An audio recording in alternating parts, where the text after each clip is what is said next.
The Galactic Council's most prestigious military academy, had seen thousands of species train within its holographic chambers over the centuries.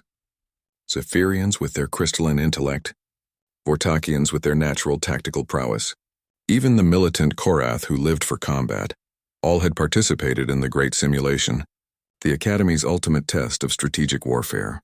None had ever completed it.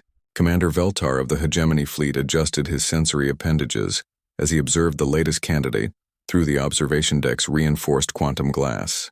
The creature below was unremarkable by galactic standards, bipedal, carbon-based, averaging 1.8 meters in height. Its designation was human, and it came from a backwater system called Sol. "Are you certain about this, Commander?" asked Lieutenant Kixall, her violet carapace clicking nervously. "The psychological profiles indicate extreme aggression tendencies. Perhaps we should start with a lower-tier simulation?" Veltar's four eyes narrowed as he studied the human's dossier. Marcus Chen, former Terran Special Operations veteran of the Martian conflicts. The human military had described him as exemplary in unconventional warfare tactics. To the Council, this translated as dangerously unpredictable.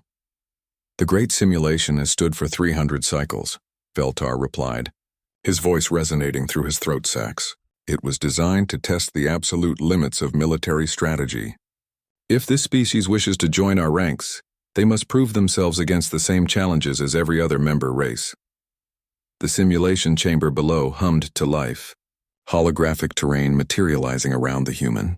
What appeared was the Council's masterpiece of strategic complexity, a war scenario that had broken the minds of generals across the galaxy. Multiple enemy factions, shifting alliances, resource scarcity, civilian populations to protect, and objectives that changed based on battlefield conditions. The simulation was designed to teach humility, to show that some battles could not be won through force alone. Chen stood motionless for several minutes, his dark eyes scanning the holographic battlefield. The scenario presented him with a besieged city, 3 separate enemy armies converging from different directions, limited ammunition, and a population of virtual civilians trapped in the crossfire. Previous candidates had typically chosen to negotiate, attempt diplomatic solutions, or focus on minimizing casualties while achieving partial objectives. Chen did something else entirely. Instead of deploying his virtual forces defensively around the city, he ordered a complete evacuation of his own troops, the observation deck filled with confused murmurs from the dozen species present. Then, systematically, Chen began targeting the city's infrastructure.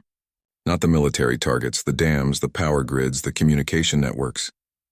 "By the void," whispered Dr. Cathara, the Altarian strategist who had designed the simulation. "What is he doing?"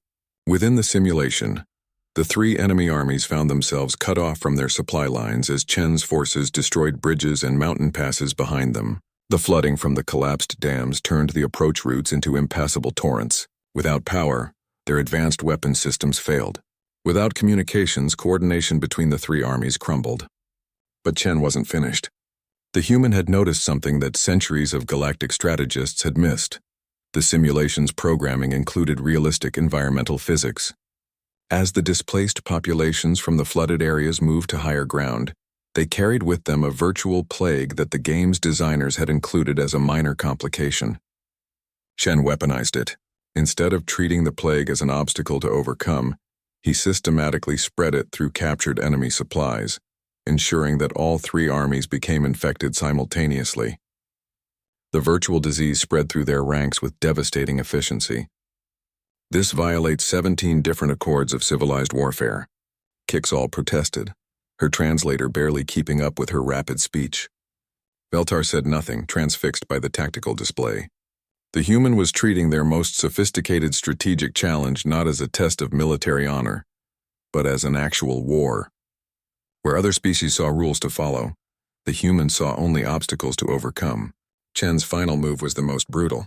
Using the chaos of the plague and environmental disasters as cover, he launched simultaneous precision strikes on the leadership of all 3 armies. Not their military commanders, their entire chain of command, their logistics coordinators, their medical personnel, their communications specialists.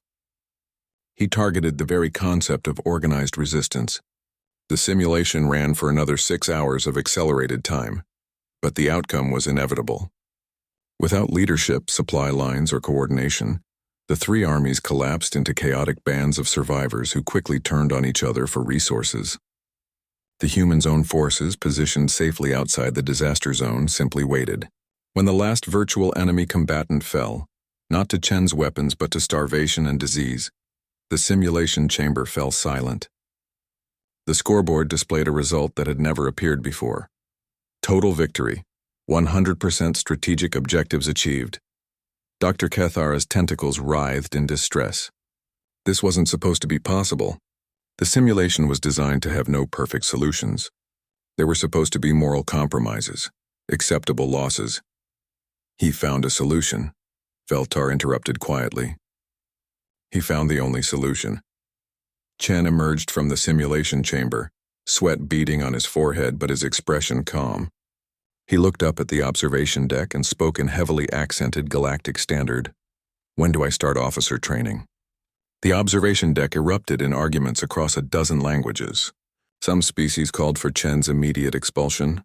Others demanded a review of the simulation's parameters. But Veltar found himself thinking about the humans' homeworld, about a species that had survived extinction events, global wars, and environmental collapse not through superior technology or psychic abilities, but through sheer relentless adaptability. "Commander," Kixall approached him privately, "surely we cannot allow this creature into our command structure. The implications—" Veltar watched as Chen was escorted out by security personnel, noting how the human's eyes never stopped moving, cataloging exits, weapon positions, potential threats. Even now, even surrounded by allies, he was still at war. "Lieutenant," Veltar said finally, "cancel all remaining simulation tests for human candidates and begin drafting new protocols for asymmetric warfare defense." "Sir?"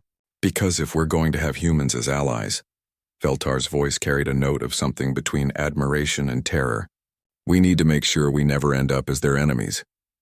The great simulation was quietly retired the following cycle. In its place, the Academy installed a new warning in 17 languages. Some species do not differentiate between training and survival. Proceed accordingly. Marcus Chen graduated at the top of his class 3 months later.